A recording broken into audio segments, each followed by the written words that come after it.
আসসালামু আলাইকুম। পেঁপে হলো একটি সুস্বাদু ফল বটেই, তবে এর গুণাগুণ অনেক। প্রত্যেক দিন না হলে সপ্তাহে 2-1 দিন যদি পাকা পেঁপে খাওয়া যায় অথবা কাঁচা পেঁপে খাওয়া যায়, শরীরের অনেক ধরনের রোগ থেকে মুক্ত পাওয়া যায়।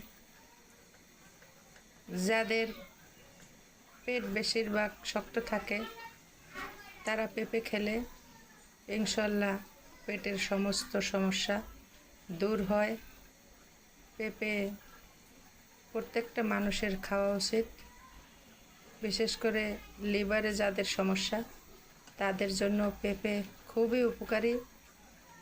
প্রত্যেক দিন খাবারের মেনুর সাথে কাঁচা হোক আর পাকা হোক পেঁপের একটা অংশ রাখা উচিত, একটা তালিকায় থাকা উচিত আমি মনে করি।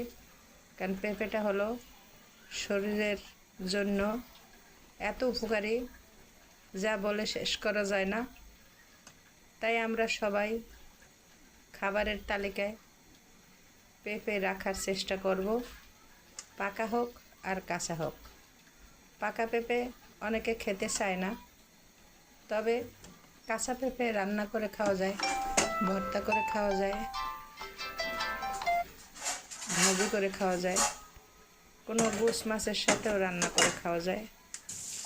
এজন্য পেঁপেটা খাবার তালিকায় রাখতে সহজ হয়।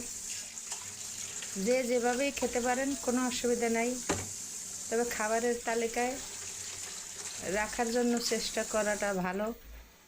একটু হলেও খাইলে ভালো।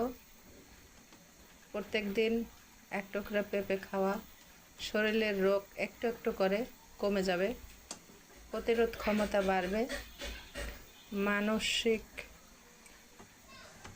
যন্ত্রণাও কম থাকবে। শরীর ভালো থাকলে মানসিক যন্ত্রণা কম থাকে, শরীর সুস্থ থাকলে মানুষের টেনশন কম থাকে।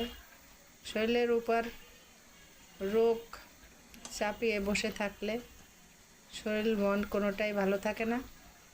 তার জন্য সবাই চেষ্টা করবেন পেঁপে খাবারের তালিকায় রাখতে। সাধ্য মতন পাকা পেঁপে যেহেতু দাম বেশি, সবার জন্য হয়তো সম্ভব হয় না। কাঁচা পেঁপে একটু সাধ্যের ভিতরে সবার, তাই তরকারির মেনুতে রাখলে সুবিধা হয়। ভাতের সাথে তরকারি হিসাবেও খাওয়া হয়, আর পেঁপের যে গুণাগুণ সেটাও পাওয়া যায়, পেঁপের খাওয়ারটাও হয়ে যায়।